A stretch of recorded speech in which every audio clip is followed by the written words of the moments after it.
hoje nós estamos aqui para falar rapidamente acerca da questão dos impostos. Nós vivemos num país que é campeão mundial de impostos e, infelizmente, também de sonegação, porque os brasileiros não gostam de pagar impostos, uma vez que esses impostos acabam não sendo revertidos em favor do povo.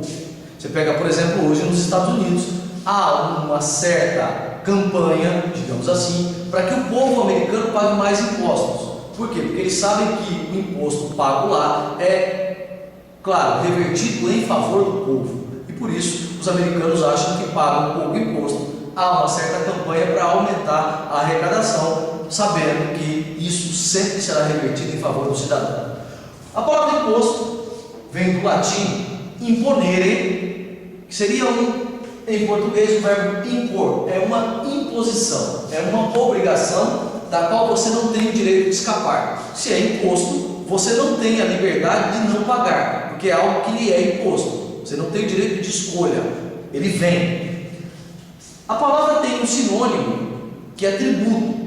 O tributo vem da palavra tribo, ou tribus, que era a forma como Roma, ao dominar as tribos vizinhas, obrigava essas pessoas a pagarem os tributos, ou seja, a tribo dominada pelos romanos pagava um tributo. Tradução, imposto. Durante a Idade Média, do período chamado de feudalismo, os servos, que eram os trabalhadores, eram obrigados a pagar diferentes formas de tributo aos seus senhores feudais. Então, por exemplo, uma das formas que se pagava era a talha. Talhar, dividir. Metade da colheita ia para o senhor feudal e metade era dividida para os servos. Existiam outras formas de obrigações que os servos pagavam aos seus senhores, mas geralmente se pagava com mercadoria, com trabalho, não com dinheiro, porque na Idade Média a moeda deixou de circular, logo toda forma de tributo era pago através de trabalho. Quando nós temos o descobrimento da América, no caso dos Estados Unidos, as 13 colônias eram acostumadas a não pagar impostos. Naquele momento que a Inglaterra resolve passar a cobrar impostos, isso no século XVIII, os colonos vão se rebelar e essa rebelião vai causar a independência do país.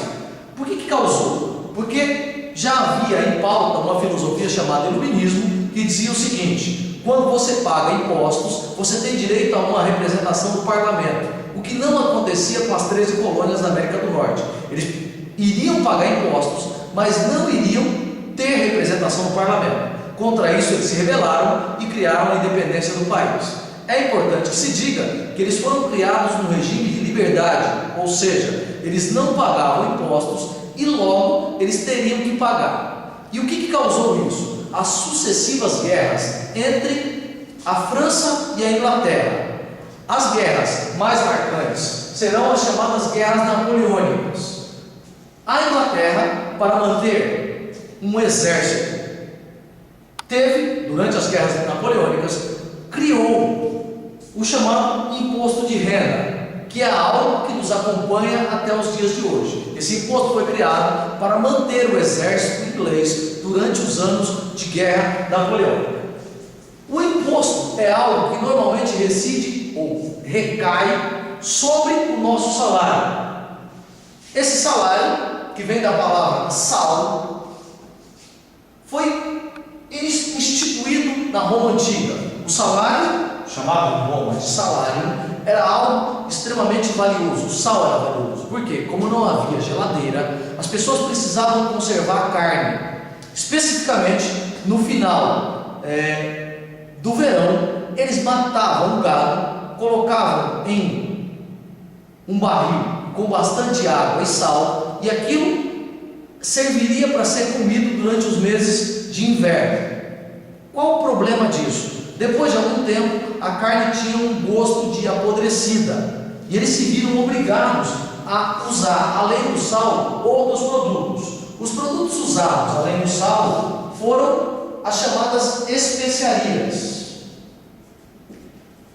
Essas especiarias diminuíam o gosto de podre da carne, e isso fez com que o avanço do tempo levasse a novas formas de usar carne. Essas novas formas foram, entre outras, a defumação. Basta olhar e ver que os produtos defumados normalmente têm nome de origem italiana ou latina. Caso, por exemplo, da mortadela, caso do presunto, caso do salame, linguiça calabresa, Calabria fica na Itália. Então, o uso das especiarias serviu, entre outras coisas, para impedir que a carne em conserva tivesse o gosto de podre, já que não havia geladeira para conservar esse produto. Muito obrigado.